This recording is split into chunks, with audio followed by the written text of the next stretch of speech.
안녕하세요. 김치열 목사입니다. 오늘은 출애굽과 제국 이야기를 살펴보도록 하겠습니다. 구약 성경의 마지막 책인 말라기에서 신약 성경의 첫 번째 책인 마태복음 사이에 400여 년의 시간이 들어있듯이 창세기와 출애굽기 사이의 시간도 400여 년의 시간이 들어가 있습니다. 창세기 50장과 출애굽기 1장의 분위기는 확연히 다릅니다. 도대체 그 사이 기간 동안 무슨 일이 있었던 것일까요? 바로 그 긴 시간에 애굽이 다스리는 왕조가 바뀌면서 요셉을 알지 못하는 새로운 왕조가 등장하게 됩니다. 그래서 요셉의 후손들을 노예로 부리는 형편이 되어 있었던 것입니다.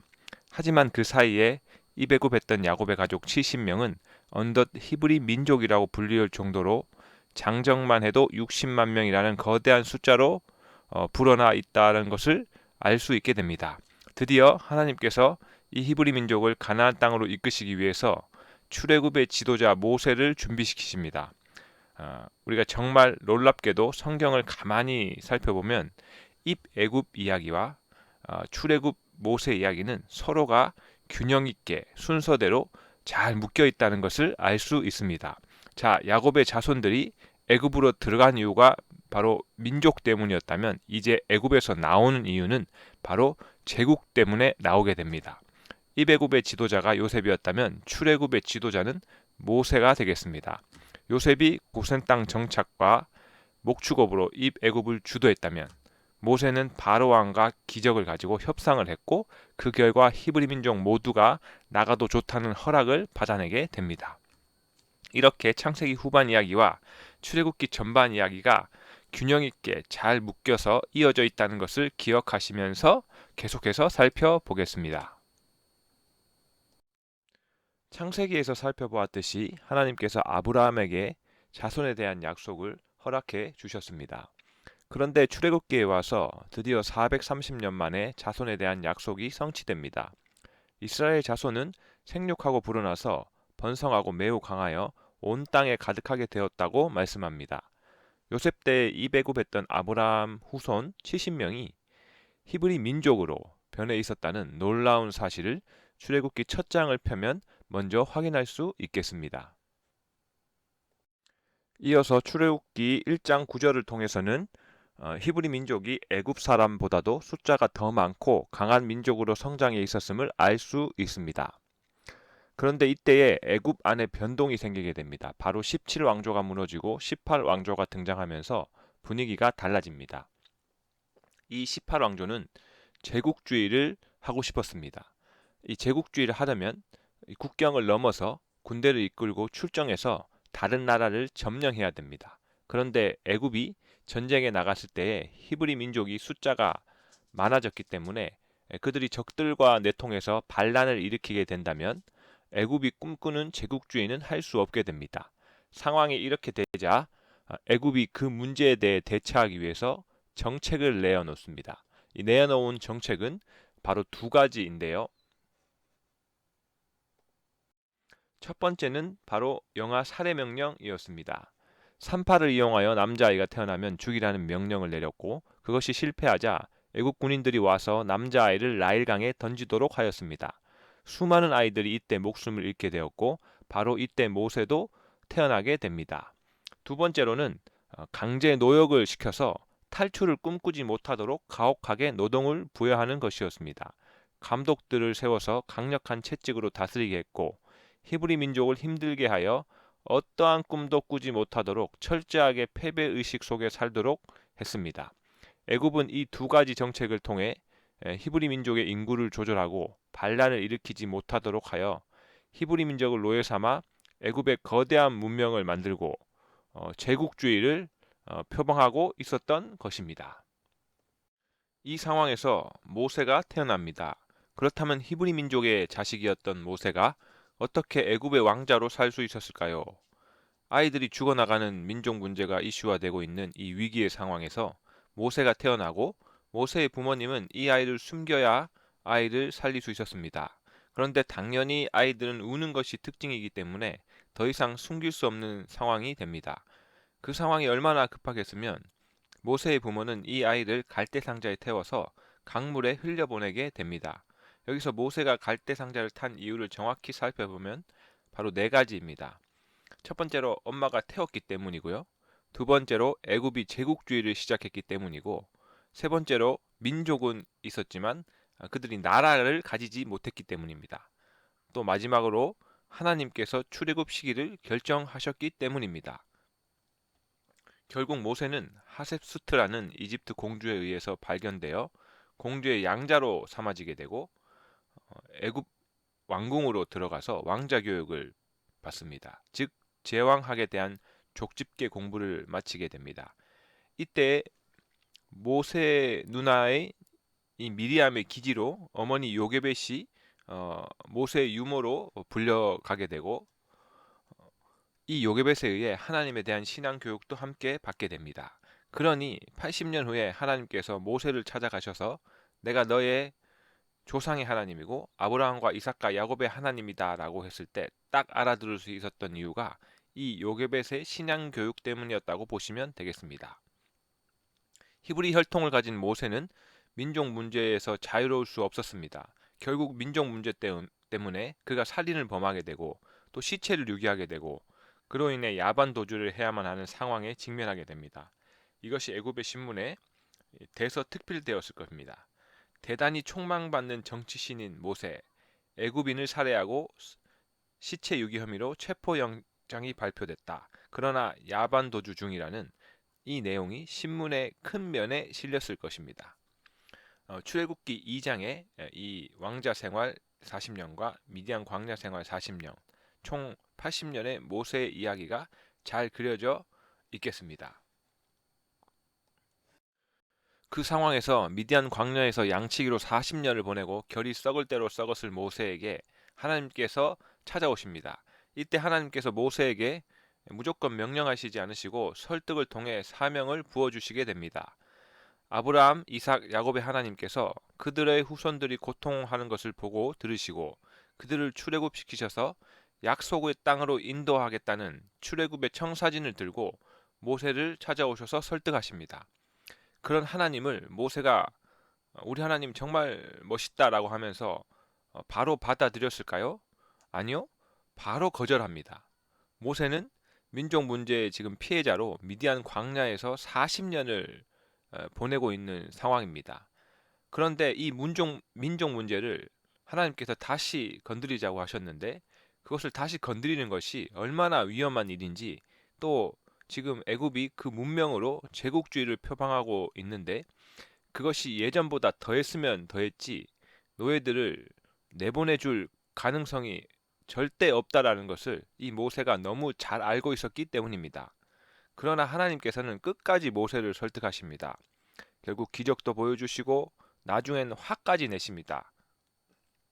이 화를 내신다는 것은 끝내 모세와 함께 가고 싶으시다는 마음이고 또한 히브리 민족을 출애굽시키시고 싶으시다는 그 간절한 하나님의 마음이 되겠습니다.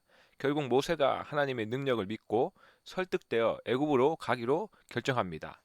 이렇게 하나님께 설득된 모세는 남은 생애 동안 하나님의 백성들을 하나님의 법대로 가도록 늘 설득하고 사는 인생이 되는 정말 재미있는 이야기가 성경에 계속해서 기록되어 있습니다. 출애굽기 5에서 10장에는 출애굽을 위한 모세와 바로의 6개월간의 피말리는 협상 과정이 담겨 있습니다. 협상은 달리 표현하면 설득입니다. 그리고 9가지 재앙은 하나님의 기적입니다. 하나님의 기적은 그 기적 자체보다 애굽 백성들을 설득하는 방법임을 우리는 잊지 말아야 하겠습니다. 이 모세가 바로와 6개월간 9차례에 걸쳐서 협상하는데요. 노예의 처우 개선이나 임금을 협상하는 정도의 협상이 아니라 3일길 제사를 위해 히브리 민족을 아예 내보내라는 그 안건을 가지고 협상을 하게 됩니다. 여러분, 협상과 구걸은 다릅니다. 구걸은요, 아무것도 가지지 않은 사람이 돈이나 물건 따위를 거저 달라고 비는 것이고, 협상은 아무것도 가지지 않고 협상하는 것이 아닙니다. 모세는 하나님의 기적을 들고 협상 장소로 나오고 바로는 자기가 가지고 있는 찬란한 이집트 문명을 들고 협상 테이블로 나옵니다. 모세는 3일길을 가서 하나님께 제사를 드려야 되니 그 노예를 지금 내어 놓으라고 말하는 것이고 당연히 바로는 애굽이 제국으로 갈 수 있는 황금알을 낳는 거위인 노예를 내어놓지 못한다고 말하는 것입니다. 그래서 하나님께서 바로와 애굽 사람들을 기적을 통해 6개월 동안 설득하시게 됩니다. 그러나 결국 안타깝게도 바로가 모세에게 말하기를 다시 내 눈에 보이면 죽을 것이라는 최후 통첩을 하면서 협상이 결렬되고 맙니다. 자, 그래서 결국 하나님께서 때가 되었다고 하시며 마지막 카드인 유월절을 준비하십니다. 이 첫 번째 유월절로 제사장 나라가 시작되기 때문에 유월절은 너무나도 중요한 이야기입니다. 하나님께서는 모세를 통해 이스라엘 백성들에게 5가지 내용을 숙지시킵니다. 첫 번째로 가족의 수대로 1년 된 어린 양을 잡아라는 것이고, 두 번째로 양의 피를 우슬초에 적셔서 좌우 문설주와 임방에 바르라는 것이었으며, 세 번째로는 고기는 불에 구워 먹고 무교병과 순나물과 함께 먹으며, 네 번째로 먹을 때 허리에 띠띠고 손에 지팡이를 잡고 급히 먹을 것이며, 마지막으로 모두 먹고 아침까지 남은 것은 모두 불사를 것이라는 내용입니다. 이 어린 양의 피를 좌우 문설주와 임방에 발라서 죽음을 면할 수 있게 하셨는데요. 이 첫 번째 유월절에 이스라엘 백성이 해야 하는 중요한 것은 최소한의 순종입니다. 하나님이 명령하신 이 명령을 순종함으로 죽음이 넘어가고 죽음을 면하게 됩니다. 이 5가지 명령에 최소한 순종함으로써 놀랍게도 장자의 죽음이 넘어가는 기적을 히브리 민족은 맛보게 됩니다. 나중에 이 유월절은 칠칠절과 초막절과 함께 이스라엘의 3대 명절 중에 하나로 1500년간 지속되게 됩니다. 또 나중에 우리 예수님께서는 1500년간 지켜왔던 이 마지막 유월절을 이 성찬식으로 바꾸시게 됩니다. 이 유월절이 장자의 생명을 살리고 애굽으로부터 나올 수 있었던 하나님의 기적이라면, 성찬식은 예수 그리스도의 십자가로 우리가 새 생명을 얻고 죄로부터 해방되는 더 큰 하나님의 기적을 기념하는 것이라고 볼 수 있습니다. 유월절과 성찬식을 간단하게 비교해 보면, 유월절은 유월절 어린 양의 희생이었고, 성찬식은 하나님의 어린 양 예수의 희생이었습니다. 유월절은 출애굽 전날에 발생했고, 성찬식은 십자가 지시기 전날 밤에 발생했습니다. 이 유월절은 각 가정에서 가족들과 함께 했다면, 성찬식은 정하신 집 다락방에서 제자들과 함께 지키셨습니다. 또 유월절은 어린 양의 고기와 무교병을 먹었다면, 성찬식은 예수님의 몸과 피를 기념하는 떡과 포도주를 먹게 됩니다. 예수님께서는 이 유월절에 대해서 표현하시기를 이 유월절 먹기를 원하고 원하였다라고 말씀하십니다. 애굽에서 발생한 죽음이 넘어가고 애굽으로부터 해방받는 그 놀라운 기적 유월절을 1500년간 기념하기를 유지하신 후에, 예수님께서는 더 놀라운 하나님의 기적인 성찬식을 그 유월절의 바탕 위에 제정하셔서 십자가를 통해 오늘날까지 죄로부터 해방되어 새 생명을 받은 하나님의 자녀되는 혜택을 누릴 수 있게 하나님의 기적을 우리에게 직접 체험케 하시고 계십니다. 와우! 이제 드디어 마지막 재앙인 10번째 재앙이 내려지게 됩니다. 10번째 재앙은 히브리 민족과 애굽 백성이 모두 하나님의 기적을 체험하는 시간이었습니다. 모세와 히브리 민족은 죽음이 넘어가는 기적을 체험했고, 바로와 애굽 백성은 장자가 죽는 하나님의 심판을 경험했던 것입니다. 그동안 하나님께서는 9번의 기적을 통해 애굽의 바로왕과 백성들을 설득하시고 돌이킬 기회를 주셨습니다. 그러나 이제는 10번째 재앙으로 애굽 백성을 심판하시고 공의를 세우십니다.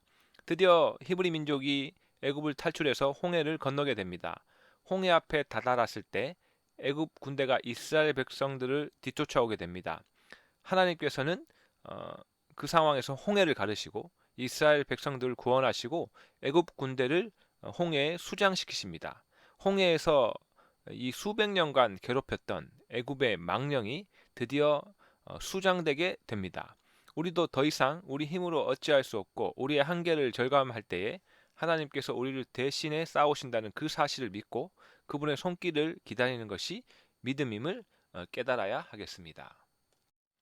그런데 이스라엘 백성은 벌써부터 원망이라는 단어를 입에 달고 사는 안타까운 일이 벌어집니다. 하나님께서는 이스라엘 백성들에게 만나와 메추라기를 공급해 주시고 물이 없다고 불평할 때에는 마실 물도 허락하여 주십니다.